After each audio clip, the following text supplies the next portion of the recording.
Hi, and welcome back to my YouTube channel. My name is Coach Patience, and this is a space where we grow every day, live unapologetically, and live intentionally. So today, I want us to have a conversation, a very uncomfortable conversation that is actually trending worldwide as we speak. And this is based on gender-based violence. It is a very uncomfortable topic, and actually a topic that you don't expect for people to sit down and talk about it. It should come out naturally that women should be respected at all times, because women play a very key role in the development of a society. And by me saying this does not mean that men do not play a key role in the society. They actually do.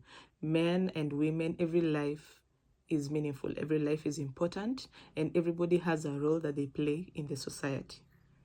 But unfortunately, the gender-based violence has become a very big issue. It has become an uncomfortable issue. It has become an issue that is being ignored. The legal system is failing us. The system is actually failing us. Not the legal system, but the system.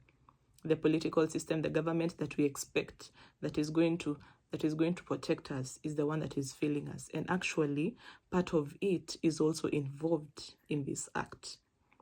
And when I'm giving my statistics, I'm talking about the world at large, not just a specific country. So the government itself is also quiet about it. And you know, when you're quiet about something, meaning it means that you are actually in support of it.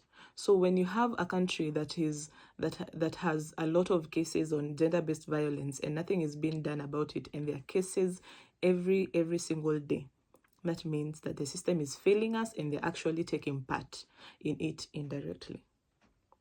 So this is a conversation that has been there for a very long time. It is just becoming louder. It is just getting louder because people are tired.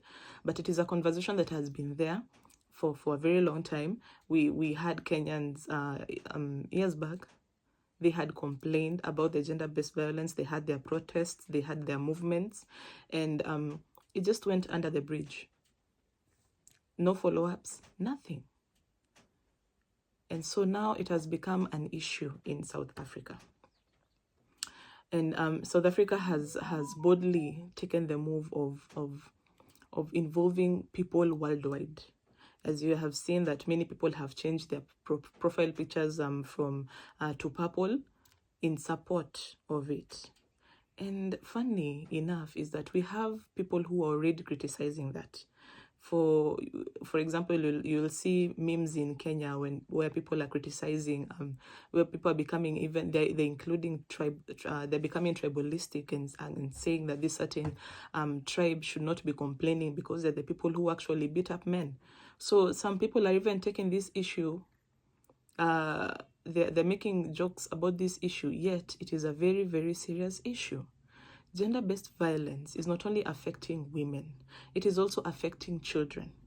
We have seen men who are very brutal to their spouses to an extent where they extend their anger to their children. We have seen cases where men have killed their families in totality. They kill the wife, and because of that bitterness, they also go for the children and kill them. They even bury them alive. It is very, very unfortunate. So gender-based violence is a crisis. And my video today is not to explain what gender-based violence is, but it is actually to stand in solidarity with women all over the world, specifically South Africa, on the movement that they have that is going to be on the 21st of November.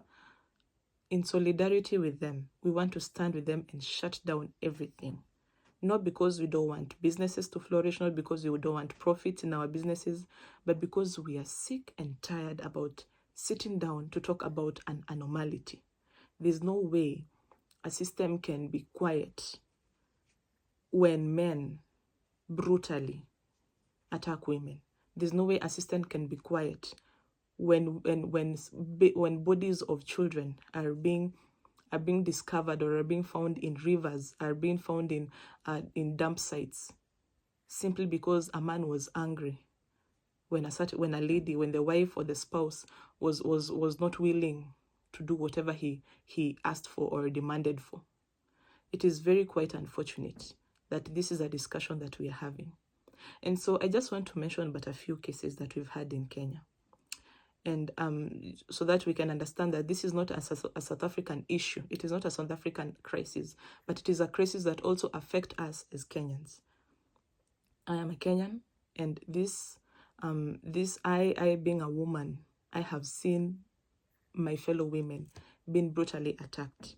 And when we raise these issues, they are ignored. People don't see how serious it is. And so far, we've been having so many young women in their early 20s and actually also in their late 20s who are dying. These are women whose parents had high hopes in them to change their society, to change their families, but their lives have been cut short simply because of the desire of a man that has not been met. So allow me to mention a few cases that we've had in Kenya. So we have Starlet Wahu Mwangi. This lady was a 25-year-old. Her life was cut short by a man. We have Harriet Mora Nyaboga. This was a first-year student in Machakos University. Her life was cut short. We have Rita Waeni Mweni, a 20-year-old. Life cut short. Christine Auma, 25-year-old, beheaded while preparing dinner for her family. Beheaded. Elizabeth Yegon. Joyce Yombua, 31-year-old. This lady was killed with her 2 kids, and the body was recovered in a shallow grave in Laikipia. How brutal can this man be that he kills along 2 innocent children? We have Anne Wanjoy, 23 years, and she was shot 5 times after refusing to accept marriage, and shot by her spouse, who is a policeman. So you can imagine that there are some people who are even taking matters to their on their hands, and just because they belong to the government, they have guns, they're taking matters to their hands. So we are not even safe with these people. Some of these people are mentally, psychologically, are psychos. They are taking matters into their hands and carrying along their pressures from their work environment and bringing it back home and innocently attacking their spouses. We also have Ednol Nyainda, a KU graduate who was stabbed because of threatening to leave a toxic relationship. We also have Sharon Otieno. We all know about Sharon Otieno. Who doesn't know about Sharon Otieno in Kenya? A 26-year-old lady who was actually killed while pregnant. How insensitive can that be? What a failing system. We also have Monica Nyawera. She was only 28. Mercy Keino, a 25-year-old lady whose body was dumped in Waiakiwe. These are just but a few cases. So you can imagine the statistics that are coming. These are a few, very few, a drop in the ocean of statistics that are found on statistics that are on the gender-based violence in Kenya, cases in Kenya. It is very, very unfortunate that the government is quiet about it. It's very unfortunate that presidents in Africa are quiet about it. You expect that because they have wives and children, they have wives and daughters at home, they will be on the front line condemning this issue. But instead, they are quiet about it and left the matter into our hands, so that we can continue fighting a losing battle. We keep making 10 steps forward, and then they come and interfere and get us 20 steps backward. It is actually very, very unfortunate. So we cannot continue living like this. We have in South Africa something that they call the jack rolling. The jack rolling is very common among the men in South Africa. They brag about how they rape women in South Africa. They are very confident about it. They even do it in groups, because according to them, they believe that once they are able to achieve that, they are termed as men. They are termed as men. How unfortunate this is. Jack Rowling. You can go and search. You can go and look into Jack Rowling in the social media pages. You cannot believe. You will not believe what you will hear. These are men who sit down and explain how they rape women in groups, how they even use the knives to threaten them to stay quiet, and they say that these women comply when they start seeing these tools that can kill them. It's very, very unfortunate, and they brag about it, and the system does nothing about it. They're actually quiet about it. It looks like they're even in support of it. It is very, very unfortunate, and it is high time that we stop asking ourselves as ladies and women that what should we do? What should we do about it? But rather telling the perpetrators to do what is right.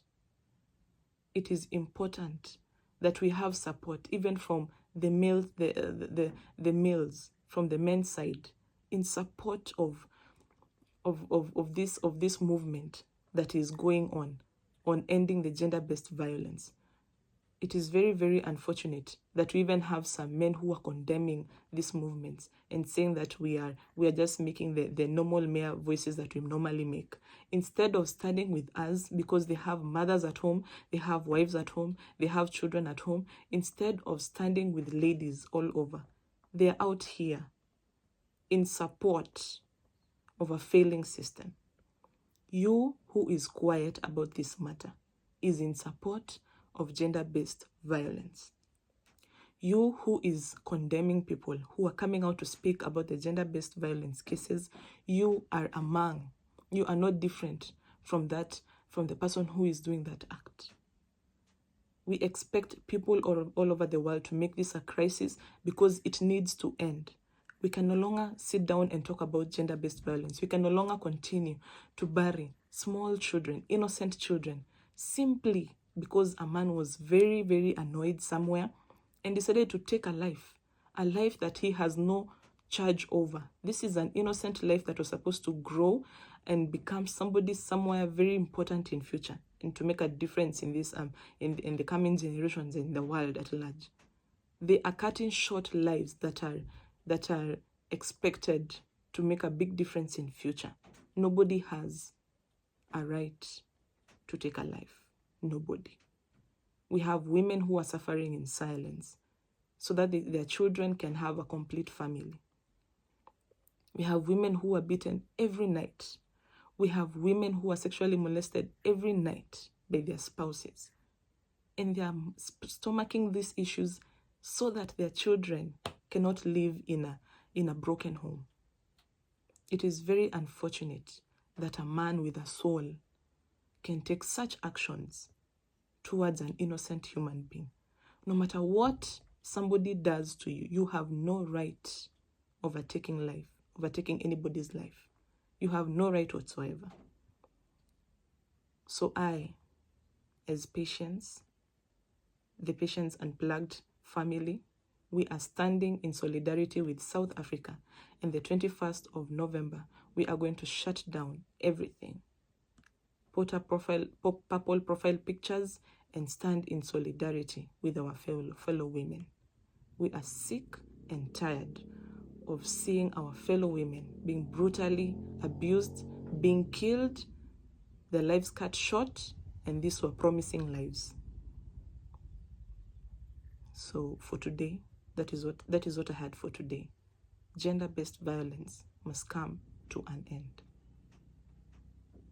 So please share this video, like, and subscribe, and see you.